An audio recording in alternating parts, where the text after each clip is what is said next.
over it again. Yeah, right. So we're going to do something people don't normally do in the dog world. Talk a little bit about guard dogs and guard dog companies. And they're a dying business. It's a dying industry, I believe, because we're also PC. Yeah. But and there's a lot of curiosity, and it's a facet of the dog world that I don't think many people are familiar with. No, exactly. Most people do their sport protection, right? Yeah, you know, and let me start off before getting to the deep subject here. You know, a lot of people don't differentiate sport and protection. Right. They think a good sport dog can be a protection dog. Right. Personal protection dog. Let's just keep it that basic right now. You know, and there's a belief out there that sport dogs are all prey drive, and all protection dogs are all defensive drive, which is not necessarily true. As a matter of fact, it's not true. It's not true. And that's just the going trend. Yep. You know, think about it, both deal with pressure. Sport dogs got to compete, got to win. Protection dog, different pressures, different training procedures. Very different. Yeah. You know, situation, let's see, a sport dog gets into a rhythm. He's training to do A, B, C, D, E. A, B, C, D, E. It's repetitious. It's still a lot of training. I'm not knocking it. Protection dogs, you never know what you're going to get yourself into. Right. You know, there is training procedures, A, B, C, but, you know, you do a lot more scenario work, and when you're on the street and something happens, there's not one time in this world that's going to be the same guy coming at you from the same angle, jumping out here, or something's happening. Okay? But, you know, Carol Ann's bothering me right now. She bothering you? Yeah. Okay. So, no, but anyway, so basically that's... She's making hand signals. We're talking sport, prey drive, defense protection drive. Now, what happens, Butch, if a sport dog is put into a protection dog scenario? Well, if this dog has been trained strictly with prey drive, you don't really know what's going to happen, because the prey drive is a propelling drive. It means it's a confidence building drive. It's all about confidence. It's about go get something I know I can get. I know I can win. The problem you run into, and this is because when I opened my guard dog company, Schutzen was new in this country, and I was all full gung ho. But back then, Schutzen was different. They believed in the balanced dog with prey and defense. And then people got into more prey, and I was all for it. Flashy, you know. And then I started having troubles, because what I discovered was people in this country quit training defense completely. And it's all prey drive, because it's easy and quick to get the dog to go chase something, to run down the bunny rabbit, because essentially that's what you're doing with prey drive. In defense, a dog actually gets to make a choice, and it's an actual thoughtful choice. It's not instinctual. It's a decision that the dog makes. That's a bunny rabbit. I can take it. That's a grizzly bear. I think I'll exit. Because in nature, it's all about surviving till the next day. And flight is every bit as honorable as the fight. Right.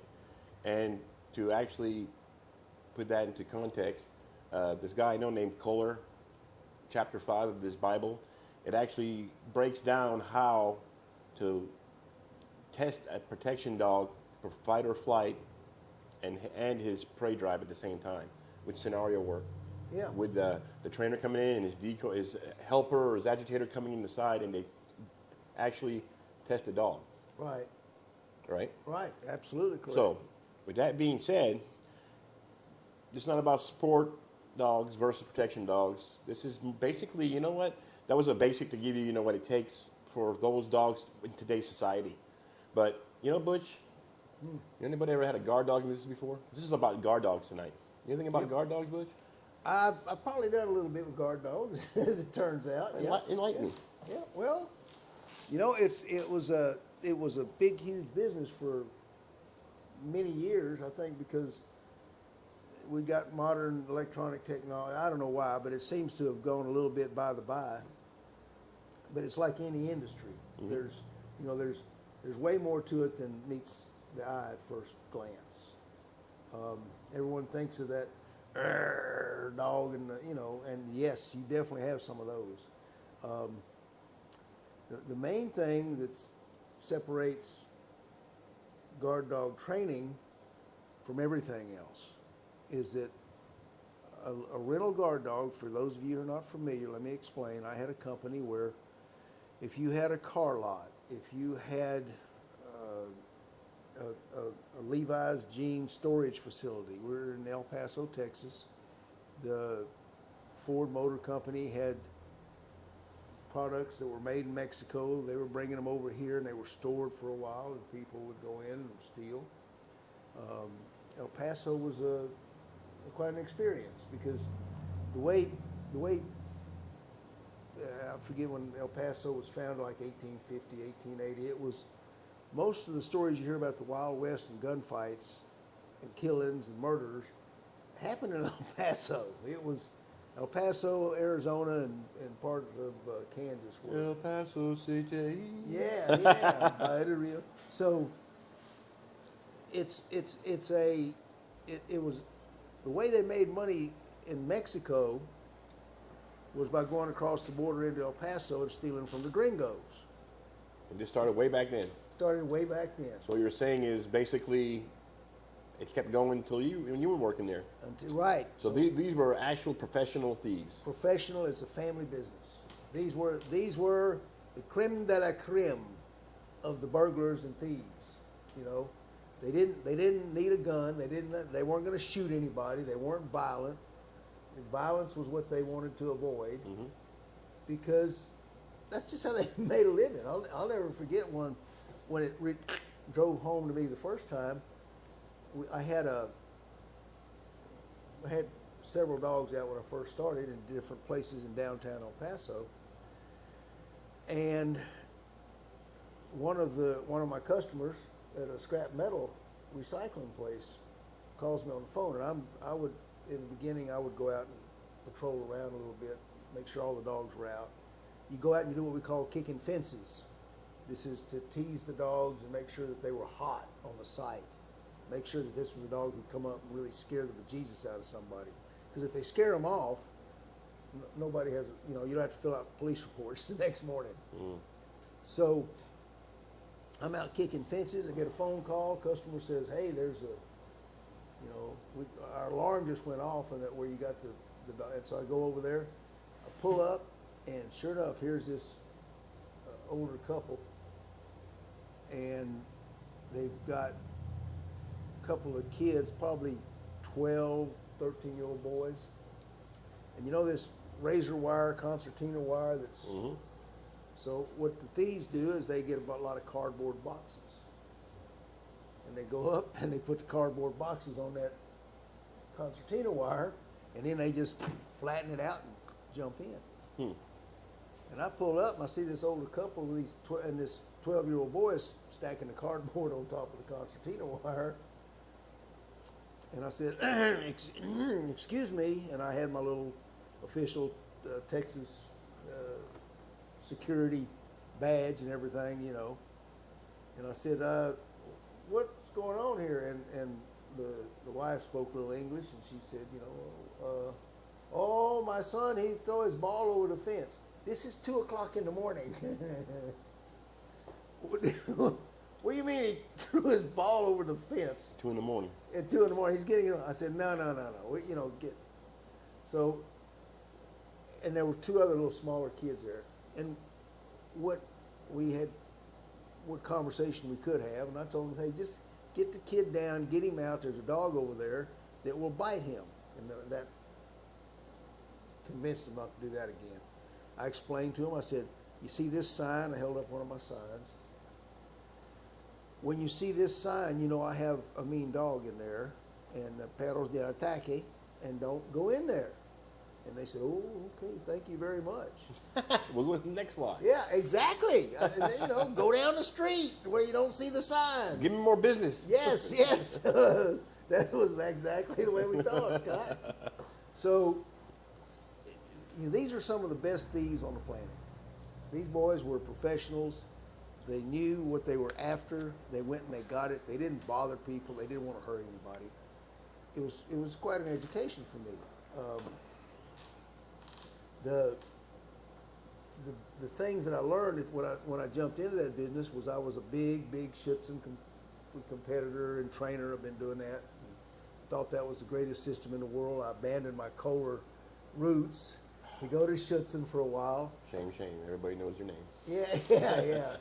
And so what I discovered was dogs trained in prey drive can't make it as guard dogs. Because exactly what I said earlier, if they're all prey drive, when the smelly stuff hits the fan, that dog's liable to choose flight, and you can't have that. In the guard dog business, when you turn a dog loose and you're not going to be back for 7-8 hours to pick him up, anyone who goes on that lot has the ability to beat him to death or whatever. We'll lose an arm. Yeah, and so you need a dog who, because prey drive is great, it makes them want to go get it. We use prey drive to get them to the fence, to put on a display.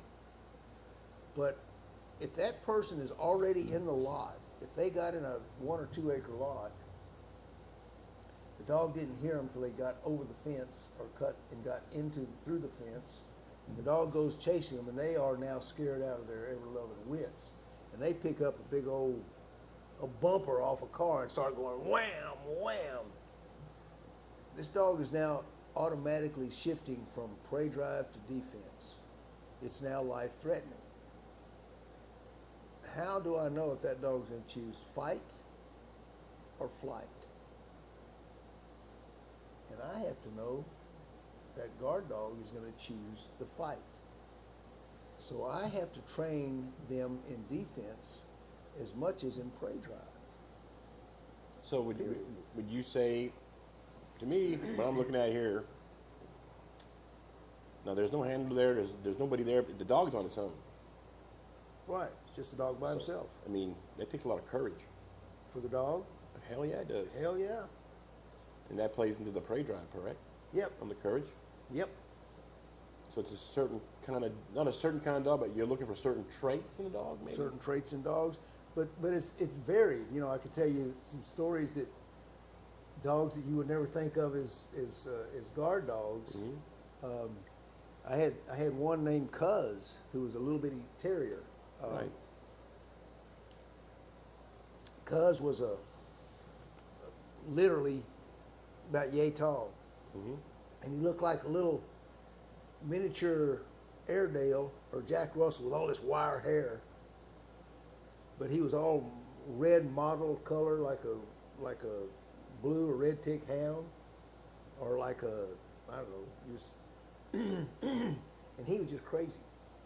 And anytime he heard a sound when he was out, he would run up to the fence and he'd jump about 2 or 3 feet in the air, grab the fence, and just sit there and fight on it. And even though he was a little bitty dog, nobody ever broke in on Cuz. No. You know? Ain't the size of the dog. No, it's the size of the fight in the dog. Yeah, exactly. Yeah. So, you know, so if you pass the drive stuff and the training stuff, in the guard dog industry, you have, like anything, you have variations.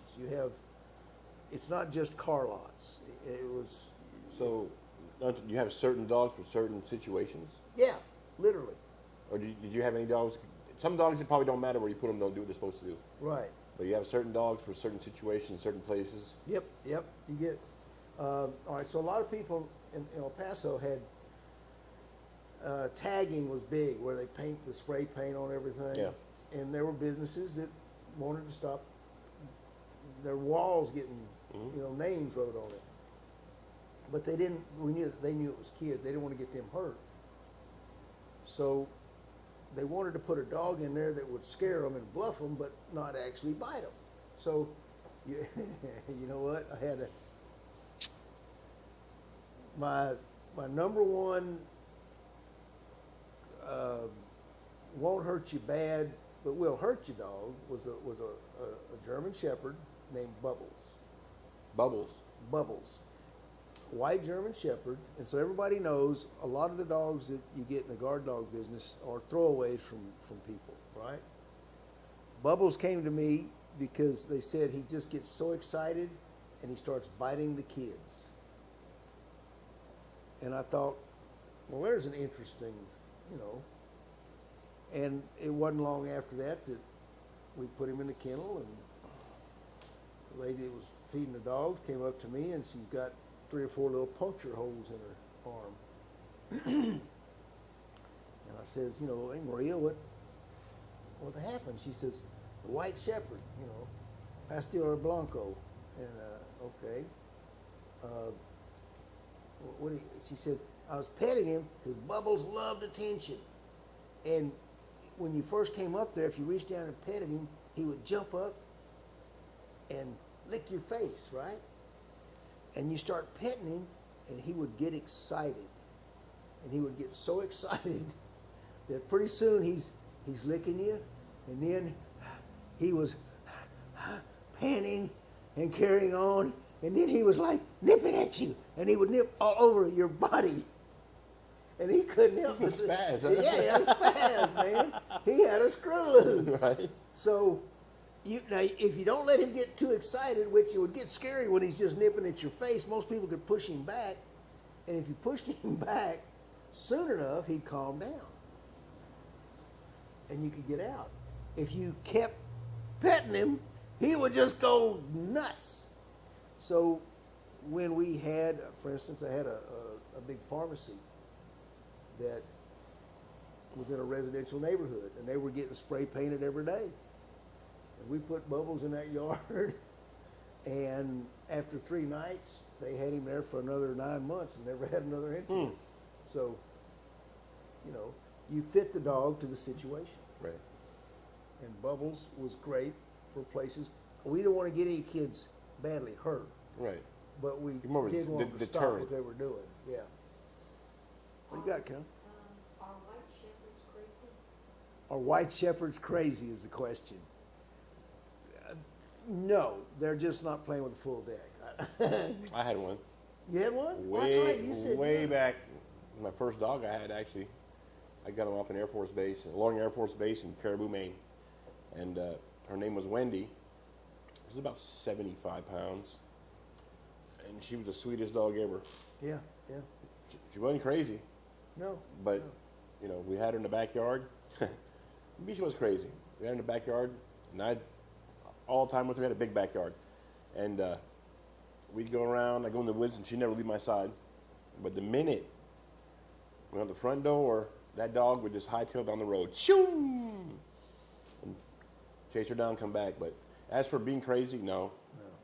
No, they're not crazy. We had in fact, my favorite White Shepherd, in first place, never judge dogs by color or judge horses by color. Has nothing to do with the dog's temperament or personality, except the dogs that are bred strictly for color are probably missing a few brain cells. So you want a dog who's bred for work. Huh? Chocolate Labs. Carol Ann's reminding me of. Chocolate. Yeah. Let me finish. I had another White Shepherd that we got named Ice. So I had a deal.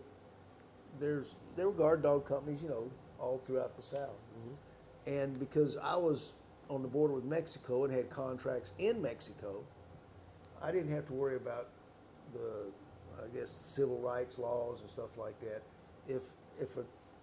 If you broke into a site in the U.S. and the dog ran out of the fence and bit you, and the owner showed up the next day and you were there bit, you could say, that dog got out and bit me. You don't tell me you were the thief, and then you sue the owner, right? There's that downfalls to that. In Mexico, if you're bit, when the boss showed up the next morning, El Jefe, he'd look at this guy sitting in the corner bleeding and go, hey, there's a Band-Aid. Get out of here. And the dog was safe. So anyway, I had a standing offer, $500. Anybody, if you had a dog who was in trouble with the law, and he was proven to bite, it's $500, and I pay the airfare, get him to me. And these were the dogs. If they were really that tough, I'd use them in Mexico, except for my insurance dogs. So this one old boy sent me this white shepherd. Now the way it was set up at the airport, they pretty well knew me in the carrier cargo space. So they called me up. Hey, Butch, we got this dog for you. And you pull into the airport there in El Paso and pull up to the cargo deal, and you pull up here and park at the front door, off to the side where the docks. And I could back a Suburban down into the dock, and they could pull the crate right to the edge of the dock. And 3 or 4 of us, they'd always help me. We'd throw the dog in the back of the Suburban, the crate in the back of the Suburban, drive him to the kennel. We don't know, anything about the dog, so we'd open the kennel door, put the crate right by it, pop the door open, throw him in everybody's. Right. Everybody's safe. Yeah, but they'd always help me. Mm-hmm. So I get this call, hey Butch, we got a dog for you. Drive up to the airport. Hey Butch, how you doing? I said, hey guys, where's my dog? And they said, he's right back there. So in the Bay Area. Okay, so I walked over there and I pushed the door open and nobody was following me. And I said, where's he at? And they said, well, you'll see him, just go back there. So I walked in a few more feet, and sure enough, I saw a big old crate, and I saw a big old dog in it, and I walked close to it, and all of a sudden this crate started bouncing 3 feet off the ground. There was slobber and spit coming out of the grate of the door because he's grabbing the door, and I mean, this crate is bouncing like hell.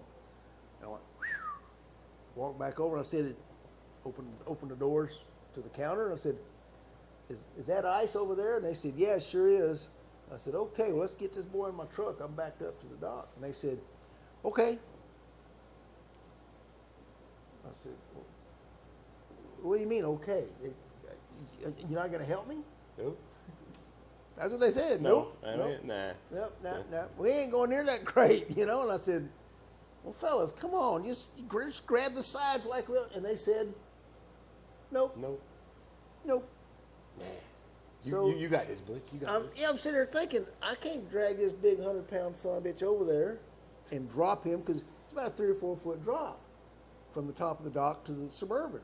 And I'm not just going to shove him off and hope he lands in the truck. We got to put him in there. So I thought for a minute, and I said, hey, Taylor was the old boy's name around the counter. I said, hey, Taylor, there ain't but 2 ways we're going to get this dog out of here.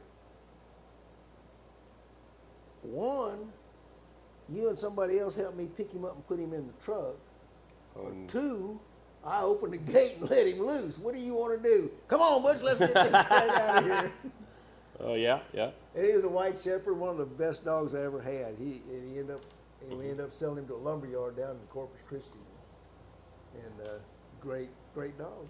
Yeah. There's good ones. There's a question, and I'll let you repeat it, but it said, do you think that back in the day, dogs had more temperament than today?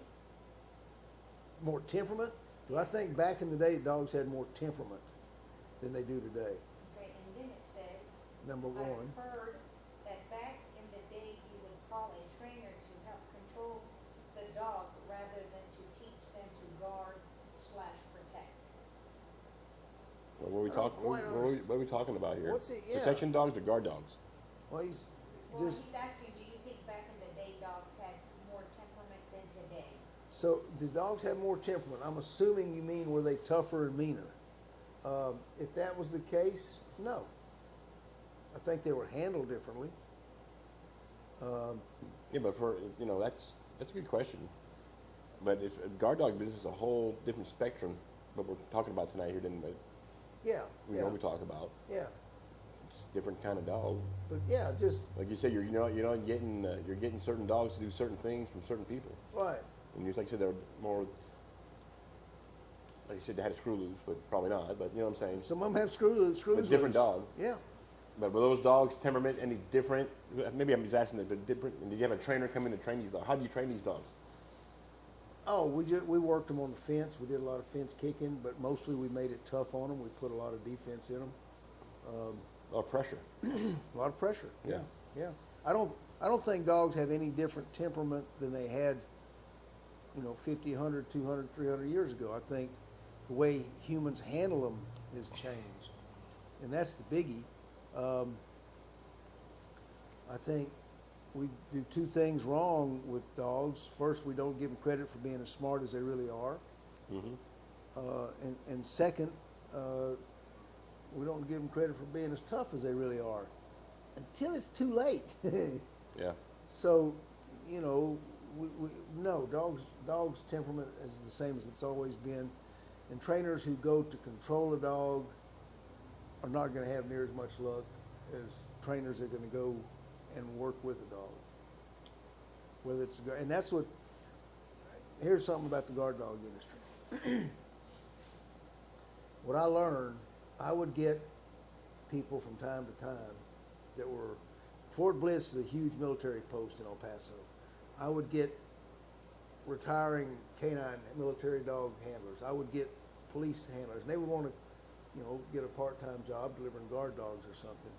And they would come into my kennel and they would say, I can handle, I've done this and I've done that. And this is when things were really macho in the military.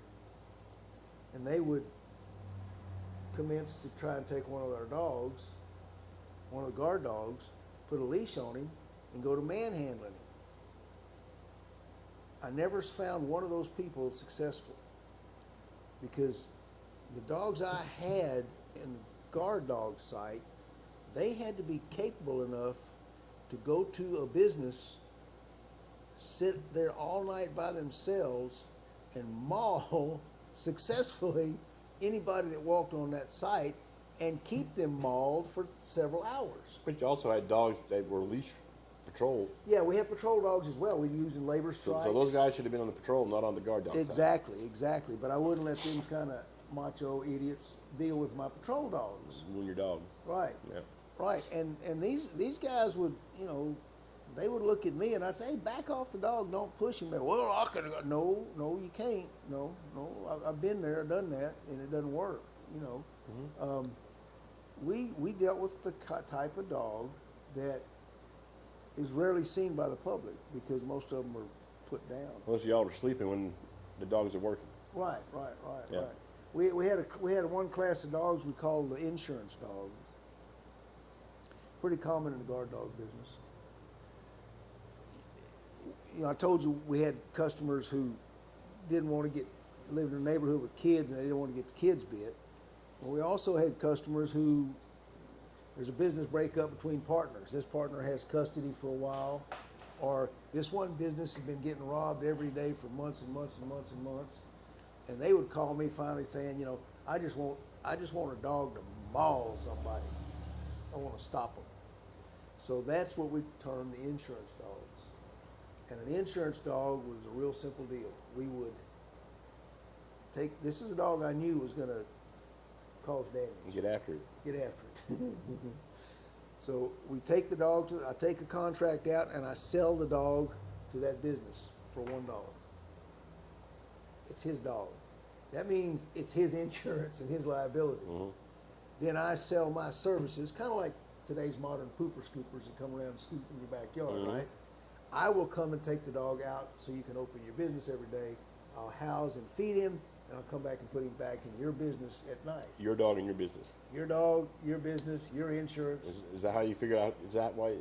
How did I say that? Does that give you the idea to get a kennel? Is that what? The idea to get a kennel? Yes. So, well, it's getting late. Yeah. You don't want to make this a part 2 deal? Yeah, we could. We can throw in some other things in here. What do you got? Wait, we're gonna do a part 2 on this because I can tell you some stories about the baddest 4-legged critter that I think ever walked the state of Texas. Well, maybe the top 5.